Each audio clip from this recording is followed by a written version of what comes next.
Baik, kali ini kita akan bincang-bincang terkait dengan akuisisi rencana pembelian kapal induk, yaitu Gisep Garibaldi, yang tentunya ini merupakan satu kebangkitan maritim Indonesia. Kita mengetahui bahwa Indonesia merupakan negara kepulauan terbesar dunia, yang tentunya ini merupakan satu potensi yang sekaligus tantangan maritim.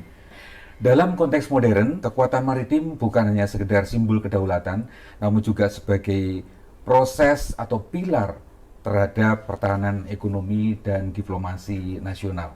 Nama Giuseppe Garibaldi tentunya ini masih ada pro dan kontra terhadap rencana akuisisi untuk pertahanan negara Indonesia. Tentunya hal ini merupakan satu yang wajar ketika ada pro dan kontra. Oleh karena itu langsung saja bagaimana bincang-bincang kita pada kesempatan kali ini. Tentunya mengharapkan karena beliau syarat dengan pengalaman yang mengubah dalam transformasi di angkatan laut dan juga memahami tentang denyut strategis bahwa bangsa Indonesia adalah bangsa pelaut. Selamat pagi Bapak, sehat selalu Selamat tentunya pagi Bapak. Pak Bambang. Masya Allah, Terima luar biasa kasih ya. hadirnya. Iya, Ya. terima kasih sekali Bapak pada kesempatan yang sangat luar biasa ini. Tentunya ada hal yang perlu kita ungkapkan juga terkait dengan geopolitik, geostrategi yang terkait dengan dinamika saat ini Bapak. Terkait dengan topik yang akan kita bahas kali ini Pak, tentang Gisip Garibaldi dan kebangkitan maritim Indonesia. Bagaimana Bapak memandang terkait dengan hal ini, nama Gisip Garibaldi itu dan dikaitkan dengan geostrategi geopolitik kita, apakah memang perlu Pak memerlukan satu kapal induk sebagai pertahanan di Indonesia?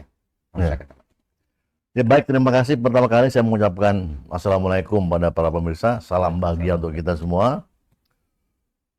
Bagi saya ini merupakan satu kehormatan didatangi oleh redaksi dari majalah PPAL yaitu Jalasena untuk memperdalam apa yang telah saya sampaikan di publikasi di beberapa harian dan di Kompas dan di Jakarta Post Siap. tentang akuisisi kapal induk Garibaldi oleh pemerintah kita. Iya. Jadi pertama-tama saya mengucapkan terima kasih nih kepada PPAL nih ya. PPAL tetap saya anggap memiliki visi, salah satu adalah sebagai rumah gagasan. PPAL harus tetap menjadi dapur yang bisa mengeksplorasi, bisa menyajikan kepada publik berbagai hal menyangkut perkembangan-perkembangan visi kemaritiman kita, termasuk navalism, keangkatan lautan, ya, sehingga masyarakat memiliki kemampuan daya serap yang lebih tinggi karena disupport oleh PPAL dan kemampuan penerbitannya. Juga saya berpendapat harus lebih jauh lagi, PPAL harus memiliki kemampuan untuk penerbitan. Saya masih ingat itu US Navy itu punya yang namanya US Naval Institute. Itu suatu institut yang menerbitkan US Proceeding. Kita tahu majalah Proceeding tiap bulan dia terbitkan, itu sama dengan Jalasena PPAL sudah menerbitkan. Kemudian juga setiap tahun Naval Institute menerbitkan namanya Maritime Review. Kita juga menerbitkan Maritime Review yang merupakan laporan tahunan perspektif PPAL menyangkut perkembangan dunia kemaritiman kita. Siap. Dan yang terakhir tentunya saya ingin mengharapkan PPAL mampu menerbitkan beberapa publikasi ya, beberapa jurnal-jurnal Siap. akademik dan Siap. jurnal-jurnal yang menyangkut masalah, misalnya masalah peperangan laut, Siap. masalah Teknologi ya juga. masalah perkembangan Perkembangan. modernisasi angkatan Siap. laut, Siap. juga masalah memoir, Ya. masalah biografi dari para senior kita yang Siap. terdahulu, yang mereka mungkin tidak mampu menerbitkannya karena mahal biayanya. Ya. Tuh. Dan tentu masyarakat pasti menyambut baik, mungkin bekerja sama dengan PPL, bekerja sama dengan Gramedia, mungkin Ya. dengan Betul. Nizam, Penerbit yang lain, penerbit ya. yang lain ya, atau terbitkan sendiri. Siap. Karena saya lihat itu di, di Sidros kita itu memiliki percetakan yang Percetakan. bagus, Ya. gitu. Sehingga ke depan mungkin kemampuan PPAL sebagai rumah gagasan bisa juga langsung diimplementasikan juga dalam penerbitan jurnal dan buku-buku yang Siap. bermanfaat bagi kemajuan kemaritiman kita. Siap. Kalau menyangkut nama Garibaldi sendiri, kita tentu tahu bahwa Garibaldi adalah bapak penyatu bangsa Italia, pahlawan nasional Italia, karena beliaulah yang berhasil menyatukan Italia pada abad 19. Prosesnya sekitar tahun 1860-an. Seluruh Italia dapat dipersatukan, kemudian menjadi satu kesatuan, suatu entitas bangsa dan menjadi suatu negara monarki yang dibawa Raja Emanuel. Jadi sangat pantas bagi Italia untuk mengabadikan nama itu. Garibaldi sendiri adalah seorang jenderal, seorang filosof, seorang Negarawan. pejuang, ya, seorang negarawan ke dalam kapal induknya Angkatan Laut Italia. Siap. Sebetulnya ada satu lagi nama yang namanya Keyboard. Garibaldi dengan Keyboard itu kayak mata uang, sistem dua mata uang. Dua-duanya menjadi pahlawan nasional Italia yang sangat berjasa dalam pemersatuan Italia tersebut. Keyboard berjuang di arena diplomasi, politik, sedangkan Garibaldi perjuangan dengan militer, dengan perjuangan senjata. Dan keduanya berhasil menyatukan Italia. Oleh karena itu, kemudian Italia membangun kapal induk yang kedua, namanya Keyboard, ya. Lebih besar dari Garibaldi. Kalau Garibaldi beratnya sekitar 14.000 sampai 15.000 ton, Keyboard sampai 27 sampai 30.000 ton. Lebih besar lagi, Pak, ya? Lebih besar, hampir sekitar 2 kalinya. Siap. Dan kapal ini kemudian sudah menjelajahi Indo-Pasifik, datang ke kawasan Pasifik, ya, berlatih dengan armada ke-7, datang ke Korea, ke Jepang, mencoba latihan bersama dengan mereka, termasuk juga dengan India. Artinya itu bahwa Italia juga menaruh minat, menaruh perhatian khusus terhadap perkembangan yang dinamika yang terjadi di Indo-Pasifik. Oleh karena itu, kita harus juga mengikuti perkembangan itu. Kalau saya sendiri itu, saya menganggap bahwa gagasan Garibaldi ini merupakan suatu kejutan bagi kita. Tidak pernah Angkatan Laut Republik Indonesia, TNI AL maupun kita, para perwira-perwiranya, memimpikan bahwa kita akan memiliki kapal induk. Tidak pernah terfikirkan oleh kita sebelumnya itu. Tiba-tiba Bapak Presiden Prabowo dalam suatu kesempatan, mungkin terus beliau sebagai seorang negarawan, sebagai seorang jenderal, pemikir strategik, beliau juga tajam geopolitik instingnya, ya. Sehingga beliau menganggap bahwa Indonesia sudah waktunya mungkin untuk memiliki kekuatan yang mumpuni, yang bisa mendukung politik luar negeri yang beliau jalankan. Kira-kira mungkin itu, ya. Saya kebetulan mendapat kesempatan berjumpa dengan Presiden Prabowo itu di geladak KRI Rajimat, kapal LPD kita, pada waktu tanggal 3 Oktober menjelang hari peringatan Hari Jadi TNI 5 Oktober. Pada saat itu Angkatan Laut mengadakan naval parade, ya, Siling Pas dengan mengundang Bapak Presiden.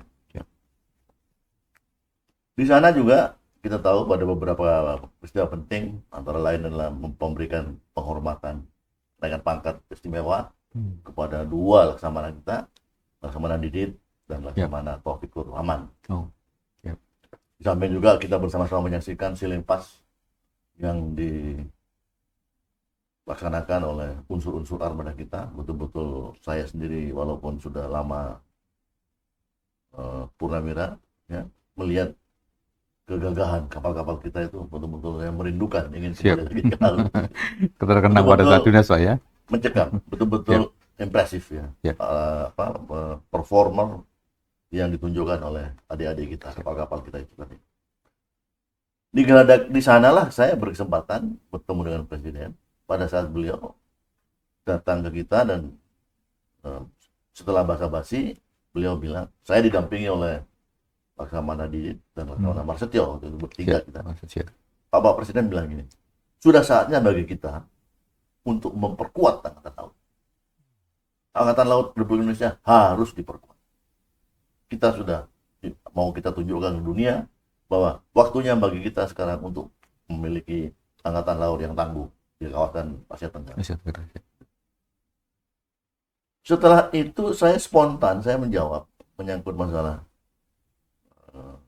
kaitannya dengan kapal induk Garibaldi, saya spontan menjawab, Bapak Presiden, mungkin perlu kami sampaikan ke Bapak bahwa para penerbang kita, Navy pilot, para penerbang TNI Angkatan Laut, sudah siap untuk mengawaki kapal induk itu, untuk menjadi pilot-pilot yang dapat menerbangkan pesawat-pesawat dari geladak kapal induk tersebut. Jadi Bapak Presiden bilang menjawab, oh bagus kalau gitu, bagus, teruskan itu pembinaannya. Jadi saya menganggap isu Garibaldi ini bukan lagi suatu yang omong kosong, karena Presiden sendiri sudah menyatakan. Kemudian setelah itu saya bertemu Bapak Kasal, saya menanyakan, Bapak Kasal juga menjelaskan bahwa memang betul Angkatan Laut sudah sampai pada fase, Departemen Pertahanan sudah sampai pada fase akuisisi tersebut, pada fase negosiasi, menyangkut scope of work daripada perbaikannya, level modernisasinya, dan mungkin juga harganya. Gitu. Dan juga mereka meyakinkan bahwa ada kredit dari Italia kepada kita, sehingga masalah anggaran juga tidak begitu bermasalah. Oleh karena itu kemudian saya nulis, pulang ke rumah saya coba nulis itu, kalau gitu masyarakat harus tahu ini. Gitu. Jadi publish dulu dari pendapat apa ya? Dimuat pada tanggal kalau nggak salah 13 Oktober kalau nggak salah. Itu minggu kemudian lah kira-kira di Kompas. Dengan judul Garibaldi dan Kebangkitan Maritim Indonesia. Di sana saya ulas lah. Salah satu saya bilang bahwa Pak Prabowo bukan hanya beli kapal. Tidak. Ini suatu metafora ini.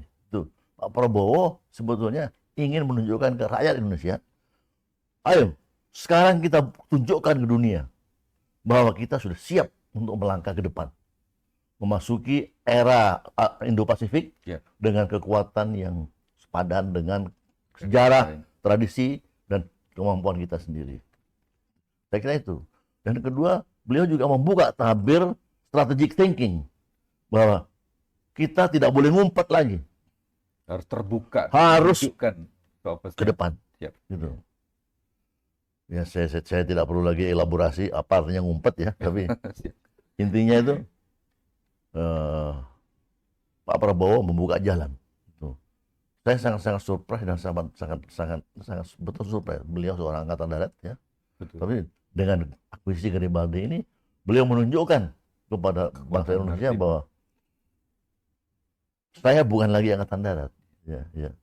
Saya adalah kepala negara, pemimpin. Ya. Mungkin kalau bisa kita sebutkan tuh ya, my loyalty to my forces, ya, and when my loyalty to my country began. Kira-kira kayak gitu ya. Jadi beliau sudah jadi negarawan, beliau mempertimbangkan semua aspek keindonesiaan. Yang kedua, pembelian Garibaldi ini juga melewati jangkauan zamannya, itu melewati. Ya. Mungkin tidak pernah terpikir oleh Angkatan Laut dalam rencana strategiknya bahwa kita akan memiliki kapal induk. Kita selalu bilang banyak pulau-pulau, ngapain kita punya kapal induk? Gitu. Tiap pulau bisa menjadi pangkalan udara sendiri. Pulau-pulau terluar sebagai pangkalan utama. Gitu, gitu. Ada lagi yang bilang terlalu mahal. Ada yang bilang TNI AL, Angkatan Laut kita bukan didesain untuk memiliki ekspansionis, ya, warna ekspansionis dan sebagainya itu. Karena kekuatan maritimnya. Gitu. Ya, tapi saya melihat ya, bagaimanapun juga takdir bagi kita ya, untuk TNI AL menjadi kekuatan yang mumpuni, betul-betul kekuatan yang meyakinkan di Asia Pasifik, ya, di Asia Tenggara. Kita tidak bisa lagi menjadi penonton. Ya. Kita harus masuk ke dalam pusaran dinamika kawasan ini, ya, masuk ke dalam. Kata yang paling tepat adalah engagement. Ya. Kita terlibat penuh, keterlibatan. Ya. Bukan isolanisme yang selama ini banyak mewarnai derap langkah transformasi militer kita. Ya. Kita masuk, keluar, engagement, terlibat penuh. Dan artinya kalau engagement itu artinya kita mengartikulasikannya sebagai dukungan kepada politik luar negeri kita. Gitu. Tidak mungkin kita maju sendiri, tidak bisa. Ya. Politik mendikte strategi. diktum ini sekarang punya relevansi dengan kejadian itu. Tuh.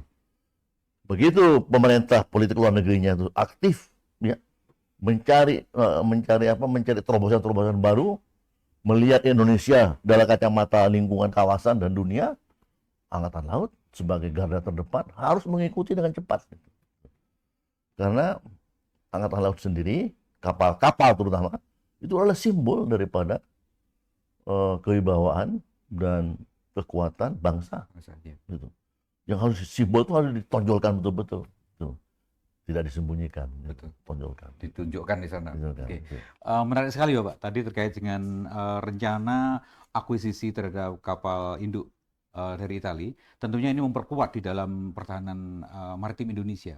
Oleh karena itu sangat tepat apabila memang dari kebijakan pemerintah dalam hal ini untuk bisa mengakuisisi kapal tersebut, tentunya ini nanti Indonesia akan menjadi kekuatan poros maritim dunia. Oleh karena itu sangat tepat apabila hal ini akan terwujud sehingga akan menjadi suatu kekuatan yang luar biasa. Bahkan kita tidak hanya sebagai kekuatan inward locking tapi outward locking sehingga akan mewujudkan Indonesia menjadi poros maritim dunia. Nah, menarik sekali tadi kalau kita kaitkan, Pak. Tentunya pernah masyarakat atau kita juga memiliki gambaran waktu itu pertahanan kita cukup dengan pulau-pulau terluar atau mungkin pangkalan-pangkalan yang ada. Nah, sekarang mempunyai pemikiran bahwa akan mempunyai kapal induk. Tentunya ini kan tidak terlepas juga dengan adanya doktrin, Bapak. Ya. Baik, sebelum kita bicara doktrin, mungkin perlu saya ungkapkan, perlu saya ketengahkan bahwa perwira-perwira Angkatan Laut jangan sampai punya pikiran bahwa Angkatan Laut cukup menjadi coastal defense.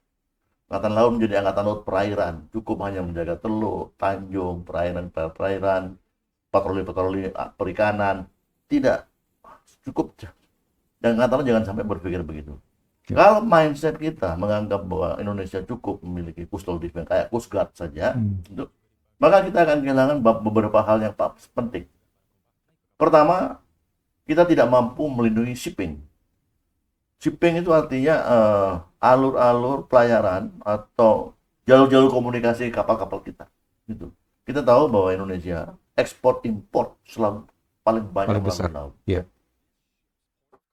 Ekspor dan impor kita menyangkut hasil-hasil industri, hasil-hasil kekayaan alam kita, juga mendatangkan dari luar negeri ekspor impor tersebut banyak menggunakan kapal-kapal laut. Ya. Dan kalau kita coastal defense, pada saat krisis, kita tidak bisa menjaga arteri kita. Kita tidak bisa menjaga jalur-jalur pendekat kita. Kita tidak bisa mengamankan sea lane of communication kita sendiri. Padahal itu adalah tugas asasi dari setiap angkatan laut. Ya. Yang kedua, kalau kita berpikir kita cukup dengan coastal defense saja, maka kita akan kehilangan yang namanya point of engagement. Kita tidak bisa memilih point of engagement. Kita tidak bisa memilih di mana kita akan bertempur apabila terjadi krisis dengan negara lain. Karena coastal nggak mungkin memiliki kemampuan kayak gitu. Tetapi kalau kita Angkatan Laut kita cukup tangguh dan cukup besar, kita bisa memilih di mana kita akan bertempur. Ya. Jadi point of engagementnya kita pilih sendiri.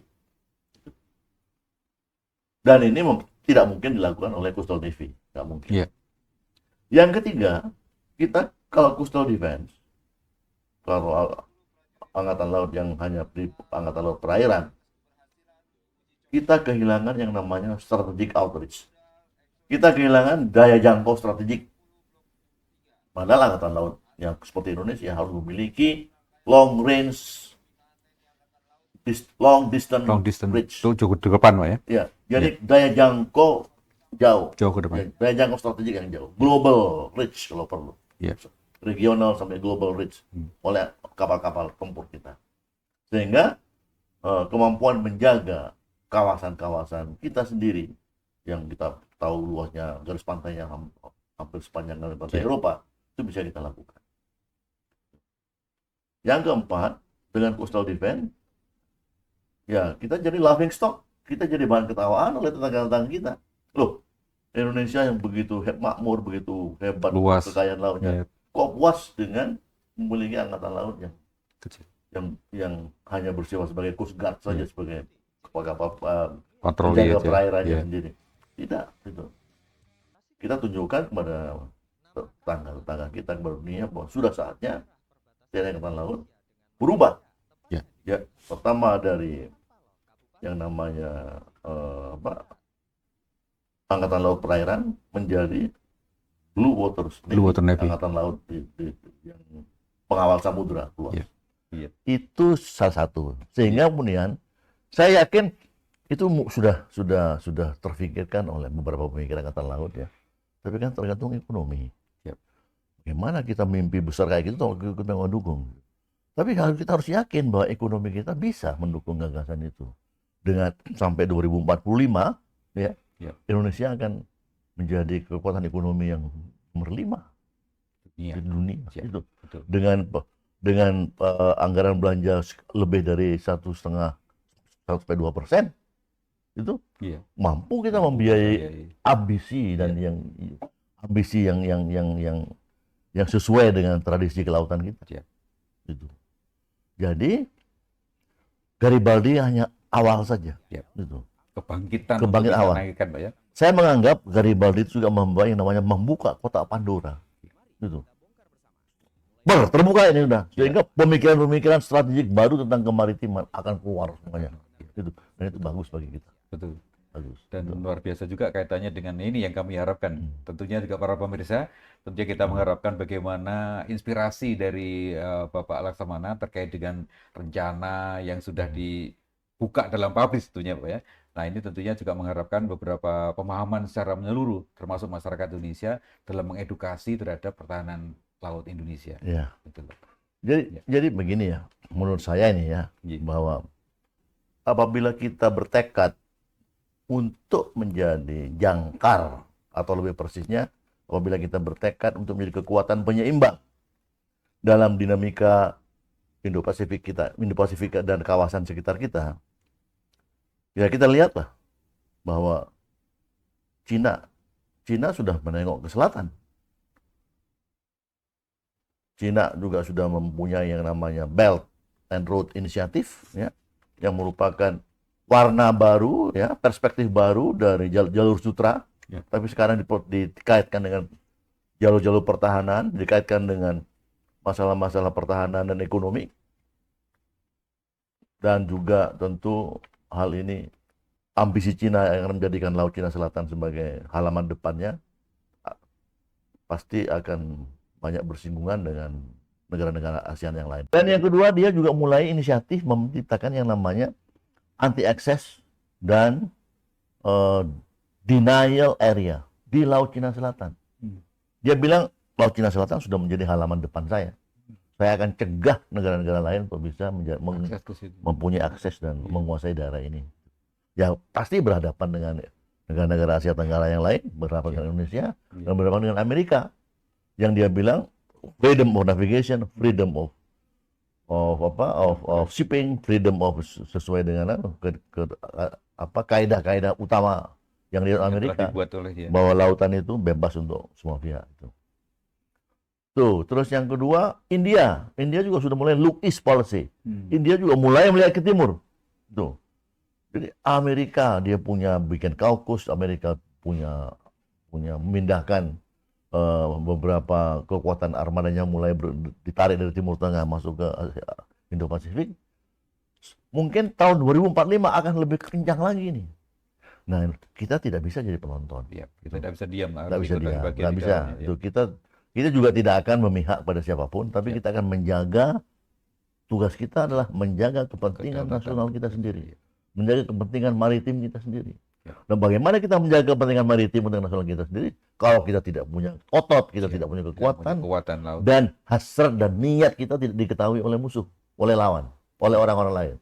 Jadi kita tunjukkan, niat kita tunjukkan bahwa kita siap kepada dunia, kita tunjukkan bahwa Indonesia siap mentransformasi dirinya dalam memperkuat diri dalam pertahanan, mentransformasi menghadapi dinamika Asia Pasifik ini, Indo-Pasifik ini. Itu saya yakin itu yang dirancang oleh pemerintah, oleh Pak Prabowo, bahwa langkah-langkah apa yang kita harus capai sampai tahun 2045, yaitu 100 tahun kemerdekaan kita. Betul. tahun emas Tahun gemilang emas bagi Indonesia, Indonesia. Ya, Angkatan Laut sudah harus siap. Tantangan kita sangat besar. Iya. Untuk kita tidak bisa membayangkan bagaimana ngatur pengawakan, bagaimana structuring forces kita, bagaimana ngatur pendidikan, bagaimana ngatur deployment, employment, pasti akan banyak. Iya. Kenapa? Semua pengadaan, semua akuisisi, semua pengadaan-pengadaan baru itu harus diintegrasikan ke dalam konsep operasi kita, diintegrasikan ke dalam doktrin kita, Iya, diintegrasikan dalam rencana manuver kita, betul. Dari operasional taktik ya, kita, dia. diintegrasikan. Rule manajemennya seperti Iya, apa gitu. dan itu akan mengubah cara kita berlatih, Iya. cara kita mendidik perwira-perwira kita. Cara dan memberikan betul.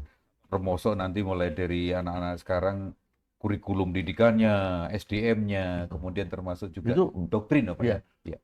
Yakin saya bahwa Kasal yang sekarang pun pasti dengan para perwiranya mulai memikirkan itu, Iya. dan tidak bisa diselesaikan dalam satu fase saja. Ini pasti akan Terus berlanjut Terus terus berlanjut. tanpa keterputusan. Keberanian harus jalan terus. Ya. Sehingga pada 2045 kita betul-betul menjadi TNI Angkatan Laut, middle class navy, ya, kekuatan medium class, medium navy, ya, yang memiliki paling tidak 4 pilar kekuatan.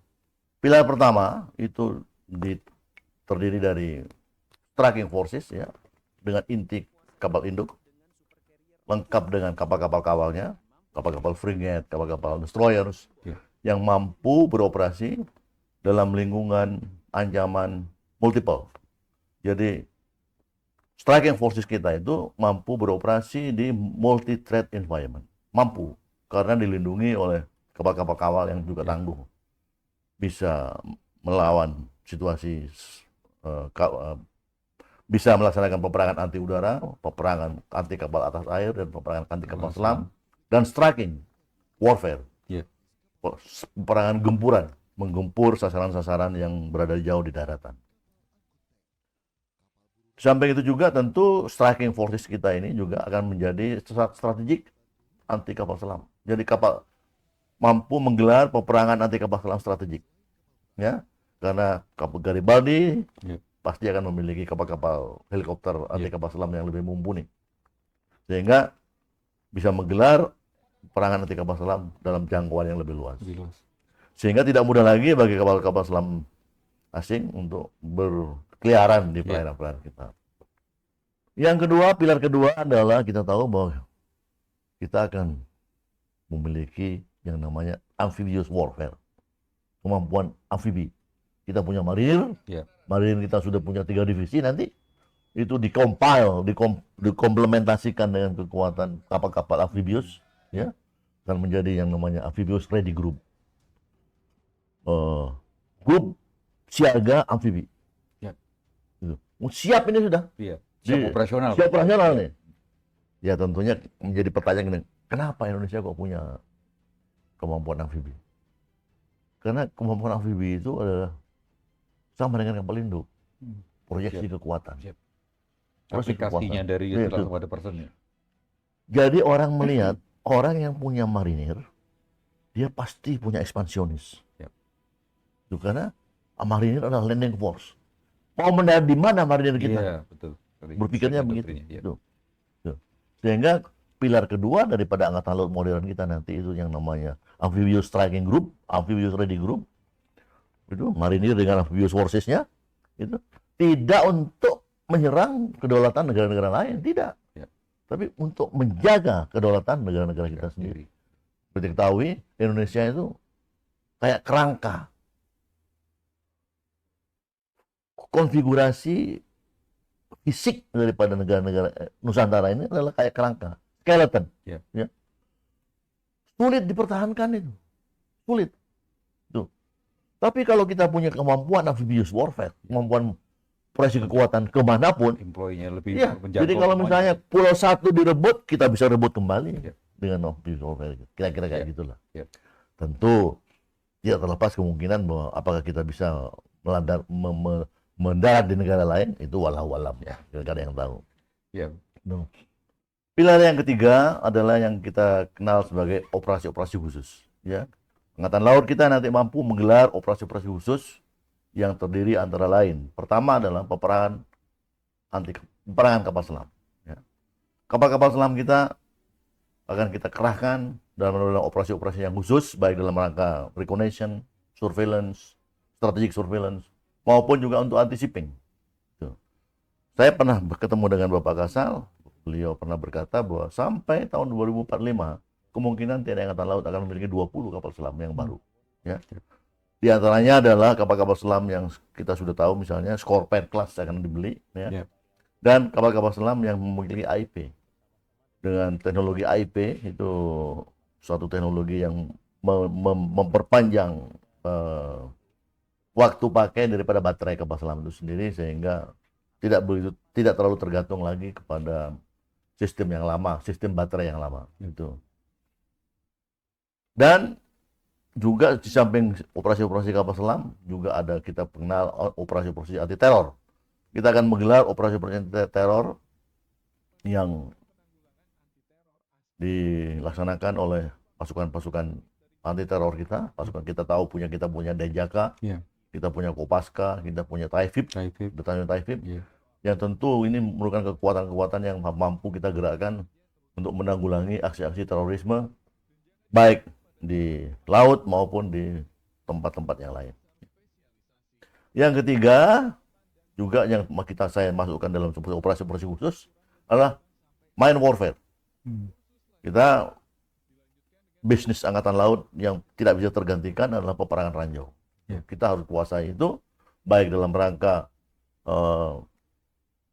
menjaga perairan-perairan kritis kita dari serangan lawan dengan mine laying, kita menyebar ranjau, atau kita menyapu ranjau yang ditebar oleh musuh.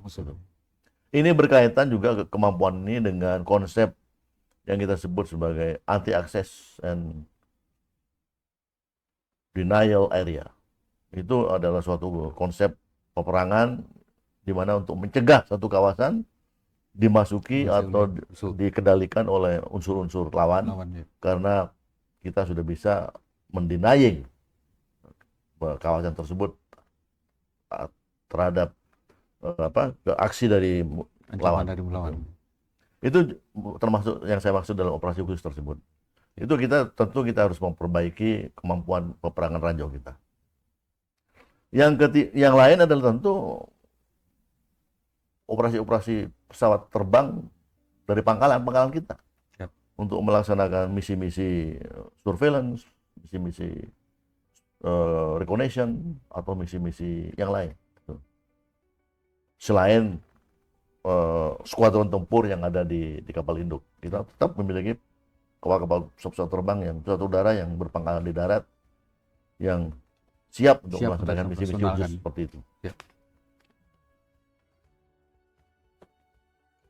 Juga kita harus ingat lagi bahwa ini yang keempat ini, pilar yang keempat itu adalah berkaitan dengan Kodamar.